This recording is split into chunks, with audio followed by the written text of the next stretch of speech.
The second I saw the laminated private property sign floating down the creek like a sad little raft, I knew the HOA was messing with me again. I'm Yarden Dorsey. Bought a quiet slice of land on the edge of our North Carolina neighborhood, tucked behind a bend in the woods. The best part: it came with deeded creek rights, legally mine for fishing, swimming, or just sitting with a beer and watching the water roll by. Not community property, not shared, mine, and the HOA knew it. I made sure they did. But that didn't stop Rachelle Jennings, our HOA president with the personality of a malfunctioning blender and the haircut to match, from acting like she owned the whole planet. She was in her mid-50s, always marching around like she was running for office, clipboard in one hand, iced coffee in the other, wearing those oversized sunglasses like she was hiding from the paparazzi. Last month, she'd already tried to tell me that my shed windows were too reflective. 2 weeks ago, she left a note about my non-regulation mailbox, even though it was identical to 3 others on the same street. But this creek stunt, this was a new level of stupid. I marched down the bank, picked up the dripping sign, and stood there staring at the scene like I'd walked into a sitcom. 3 HOA board members, Rachelle, her little lapdogs Connie and Deb, were lounging in folding chairs, fishing lines cast into my creek, a cooler beside them full of what I assumed was probably hard seltzer and entitlement. There was even a Bluetooth speaker playing soft jazz. Like they were at some backyard resort, I cleared my throat. Loudly, Rachelle turned around slow like she'd been expecting me.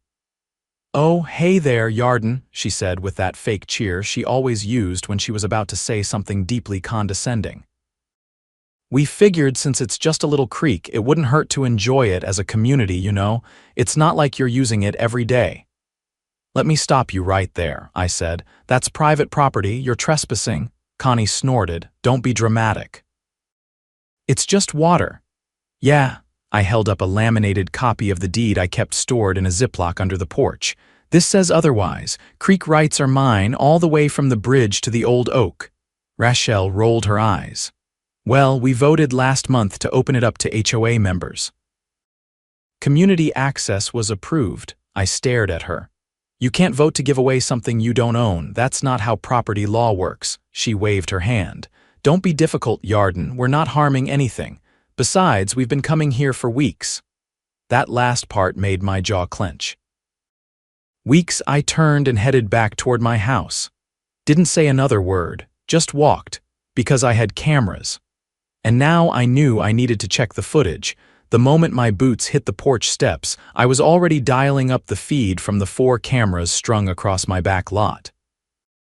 They weren't just for show. I'd wired them myself when I first moved in, buried the lines, and fed the storage to a private server.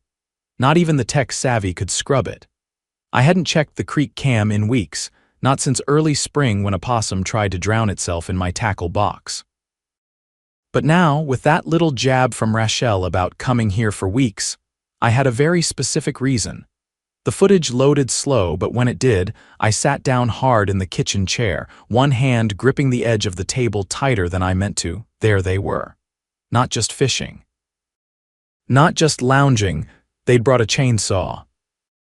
3 weeks ago, right around 9 in the morning, Rachelle and 2 other HOA board members, not Connie or Deb this time, but 2 men I recognized as Alan and Gilbert, both of whom were on the Architectural Review Committee, had cut down a large dogwood tree near the creek. My tree.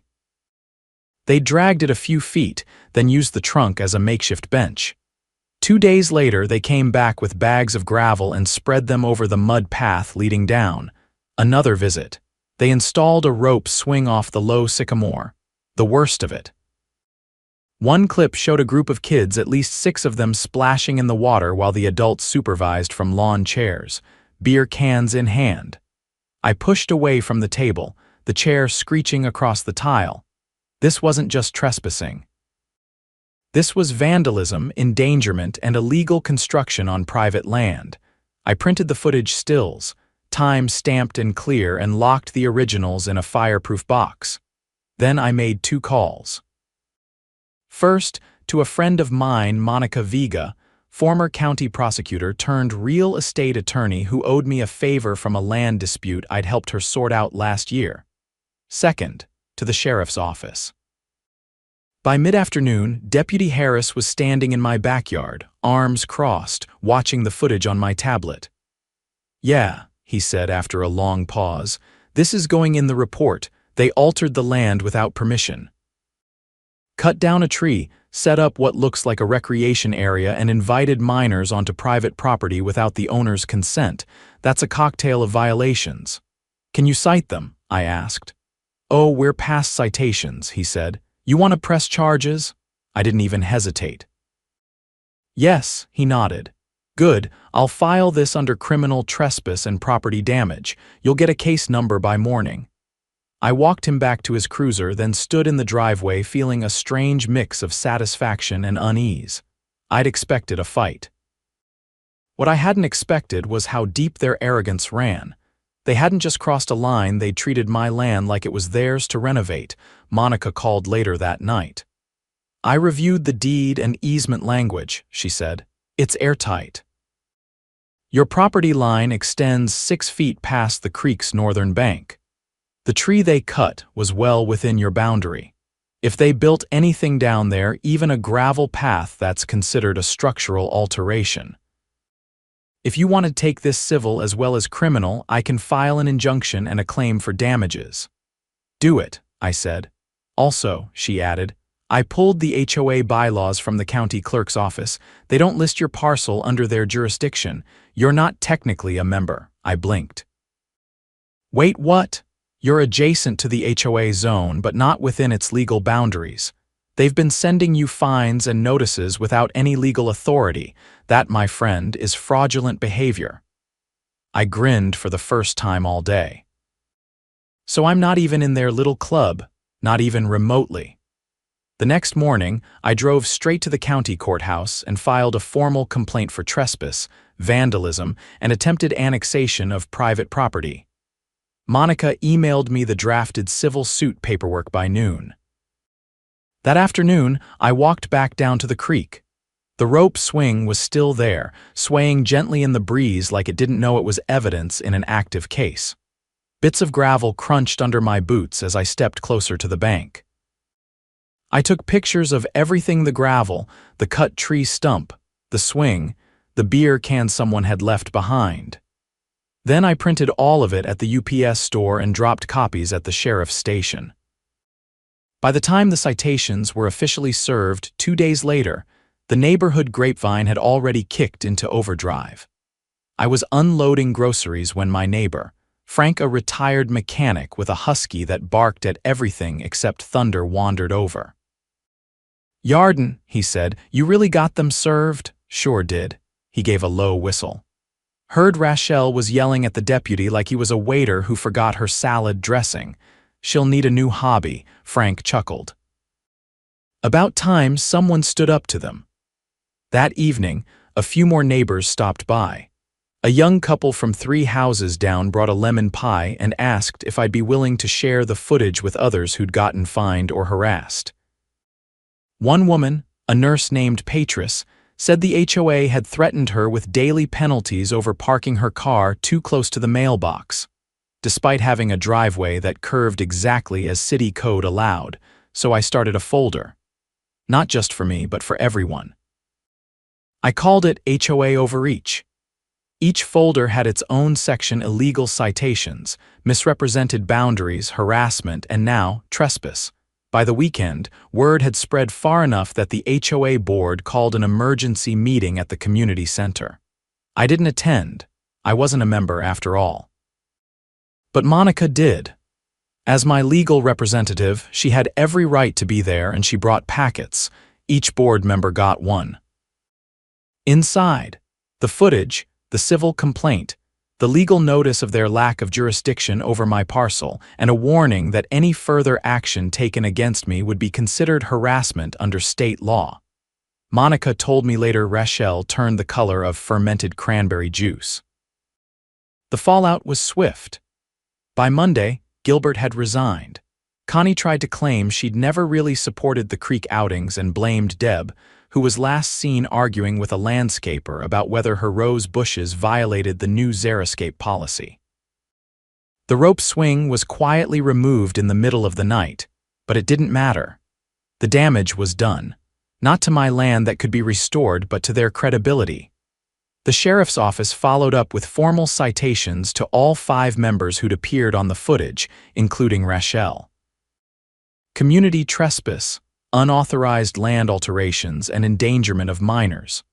Total fines added up to over $15,000, and the best part, because they'd acted under the guise of HOA authority, the fines couldn't be paid with HOA funds, personal liability, out of pocket.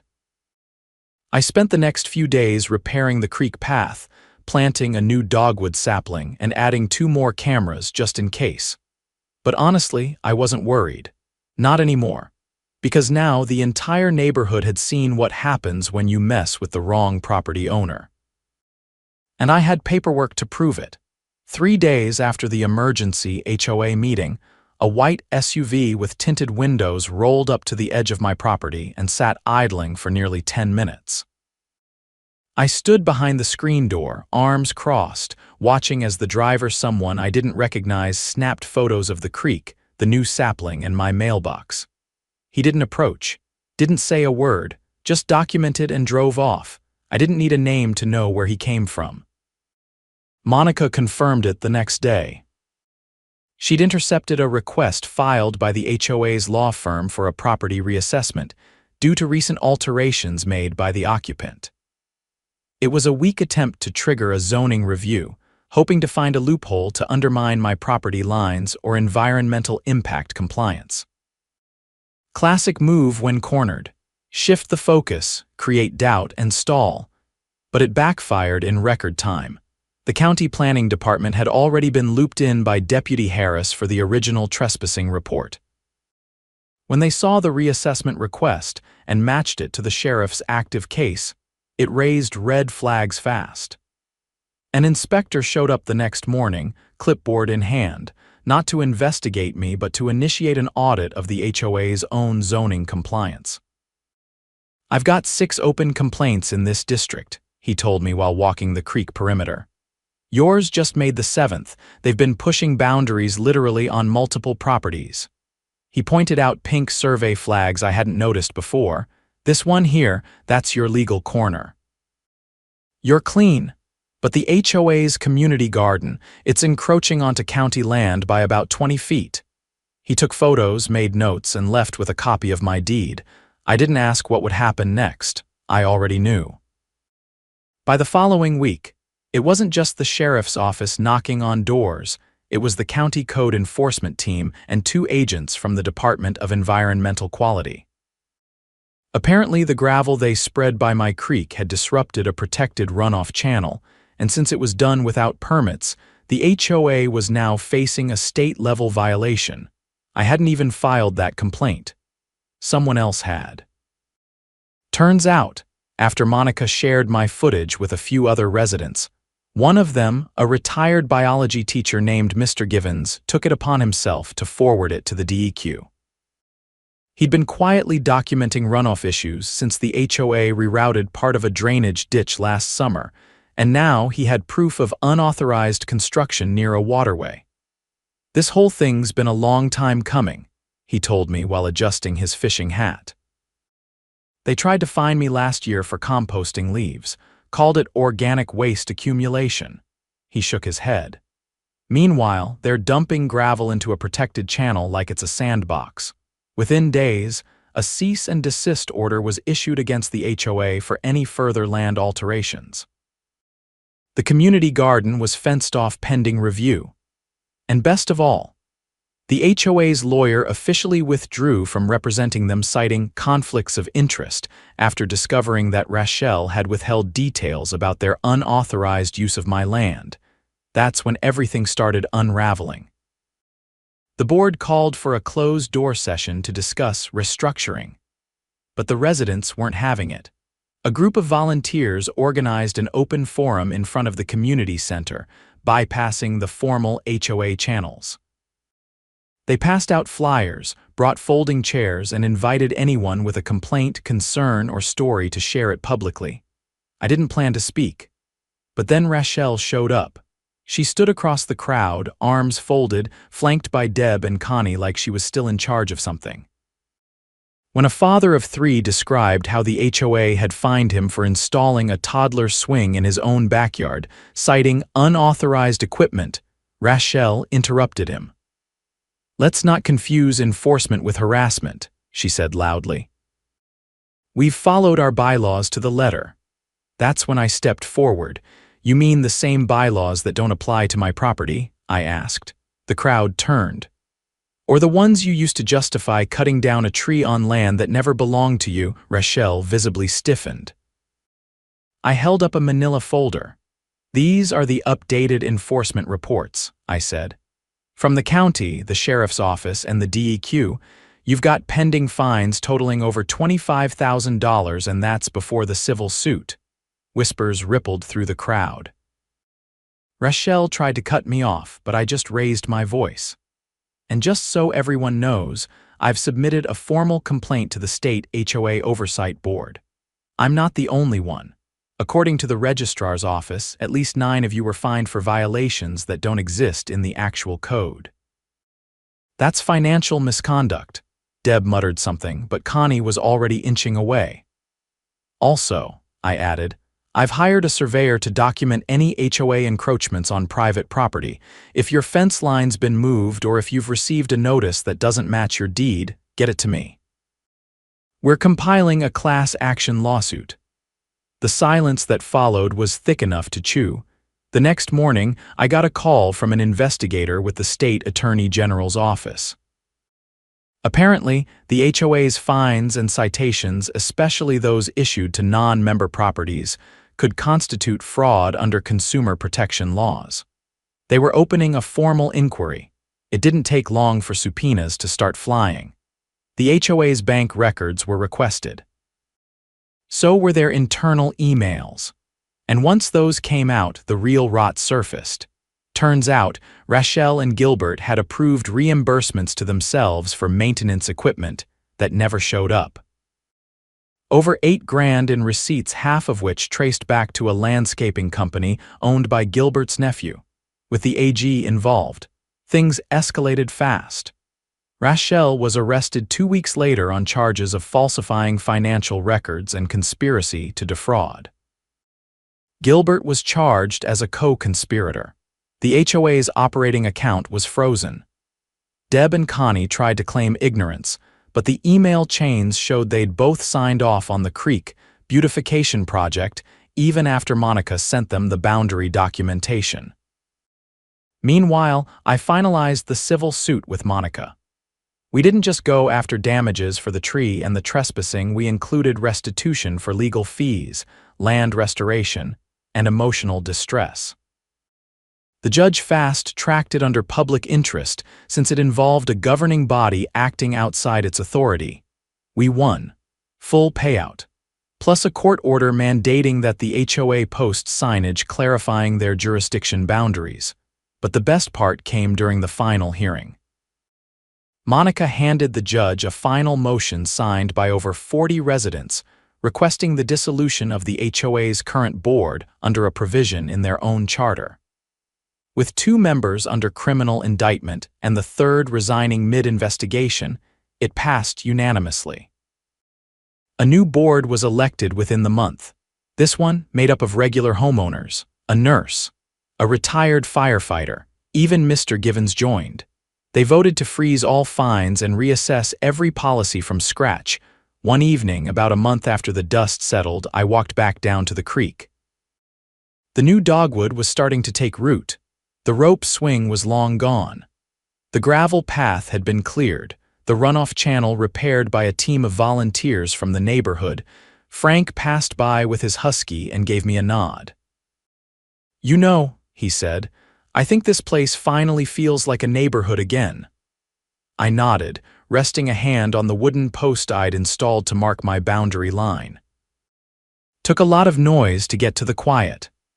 And it was quiet now, water trickling, Leaves rustling, no folding chairs or jazz music, no trespassers or clipboards. Just the sound of a property owner standing exactly where he belonged. 3 months after the new board took over, the neighborhood had settled into something resembling honest peace. Lawn signs disappeared, mailbox warnings stopped appearing, and nobody had tried to sneak into my creek since the tree stump had been ground down and replaced with a small bench I built myself. Things felt earned, balanced. But that was before I checked my mail one unusually warm Thursday morning in October and found a certified letter from the county tax assessor's office. The letter said my property had been flagged for unreported structural additions related to recreational use, and that a reassessment was scheduled for the following week. Attached was a blurry photo of a wooden platform one I didn't recognize taken from above, like it had been shot by a drone. I stared at the photo for a good minute before realizing what I was actually looking at. It wasn't my property. It was a section of creek that curved south, just below my boundary line. Except according to my deed, that land wasn't owned by the HOA either. It was county-maintained greenbelt, left natural for flood control. I drove straight to the planning office and requested the most recent permit logs for our neighborhood. The clerk handed me a file with fewer pages than I expected. One stood out. A permit request for a creekside wildlife observation deck, signed by none other than Deb Laramie. It had been approved under a forged parcel number, my parcel number. I called Monica from the parking lot. "They're building on county land and using your property number to secure permits," she said. "That's fraud, Yarden, real prosecutable fraud." I asked if we could get a copy of the drone footage. Monica told me she'd already filed the request. She sounded calm, but I could hear the edge in her voice. It wasn't just about property lines anymore. This was organized misrepresentation. By the end of the week, the assessor's office sent over the footage. It showed a crew of 4 workers hauling lumber and bolting together a wooden platform right along the creek. Each wore high-vis vests with no company name. They worked quickly, like they were on a deadline.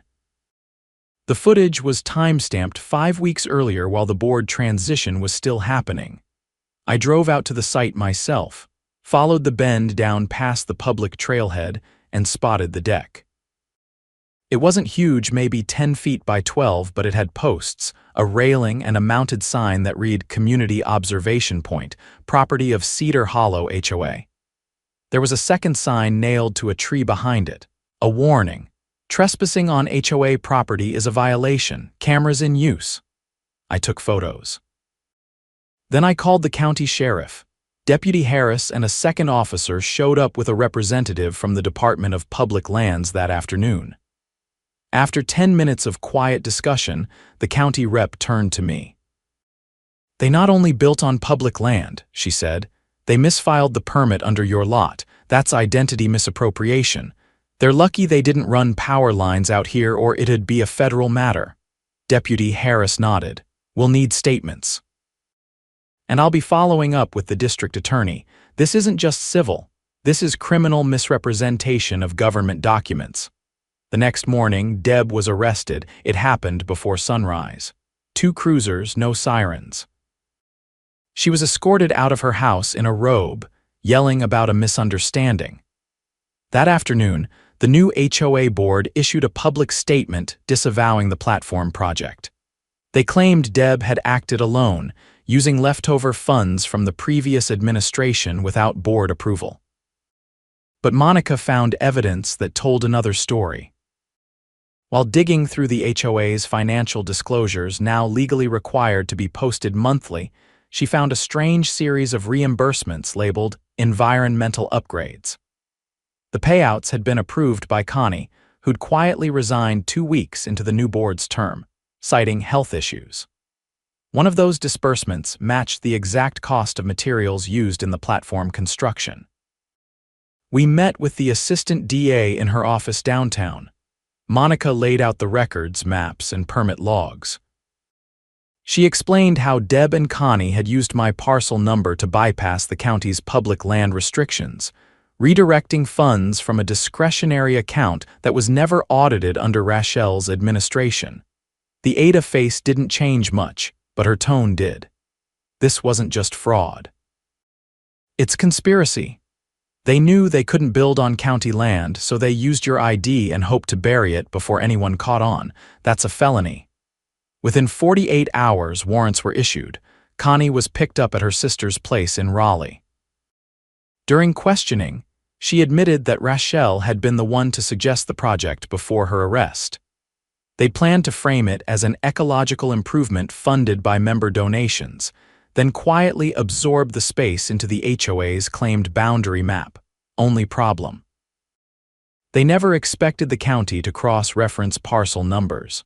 The fallout moved fast. The district attorney filed charges against Deb and Connie for conspiracy to commit fraud, misappropriation of funds, and falsification of government documents. The court froze their personal assets to secure restitution. The judge also approved a lien against the previous HOA's discretionary account to repay the county for unauthorized land use. What shocked the neighborhood most wasn't the arrests. It was learning how much of this had been happening in the background under the radar, buried in spreadsheet rows and vague meeting minutes. All that beautification money. Turns out a good chunk of it had funded similar projects: landscaping, furniture, even a failed attempt at a nature trail through an easement that never belonged to the HOA.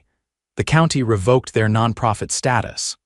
The remaining board members voted to dissolve the HOA charter entirely.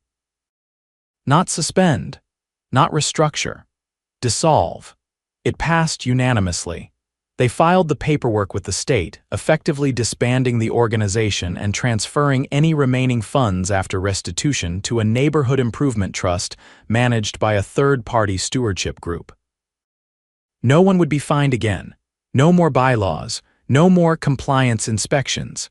Just neighbors responsible for their own homes. The observation platform was dismantled by a county crew within 72 hours. The sign was pulled down and boxed as evidence. The railing was removed, the posts dug up, and the ground restored to native growth with the help of local volunteers. I helped plant willows along the bend fast growers, good for erosion control. Later that week, I was invited to speak at a community potluck. The new stewardship group had rented out the park pavilion and set up long tables with covered dishes and folding chairs. No speeches were required, but when someone handed me the mic, I stood. I didn't want to be the guy who sued his neighborhood, I said. But I also didn't want to be the guy who let it slide when people thought power gave them permission. There was a long pause. But I think we learned something here, not just about boundaries, but about how quickly silence becomes allowance. None of this would have happened if more of us had spoken up sooner, but we're speaking now. The applause wasn't loud, but it was steady, honest. Afterward, a woman I hadn't met before, a retired ER nurse named Wilma, handed me a slice of peach cobbler and a note with her property coordinates scribbled on the back. "Turns out I've got a spring that feeds into your creek," she said. "If you ever want to test the water, I've got the kits." I nodded and tucked the note into my pocket. "Might take you up on that." As the sun dipped behind the trees, I walked the long way home along the creek path. The air smelled clean. The water moved slow and steady, untouched by gravel or rope swings or folding chairs. Just the sound of leaves brushing against each other and the faint ripple of current finding its way forward. At the bend, I paused. Where the platform had been, there was now only soft earth and a patch of young grass, barely visible but growing. Nature, reclaiming what had been borrowed without asking. I stood there until twilight, not watching for intruders this time, not guarding anything, just standing. Letting the quiet return, knowing it was earned.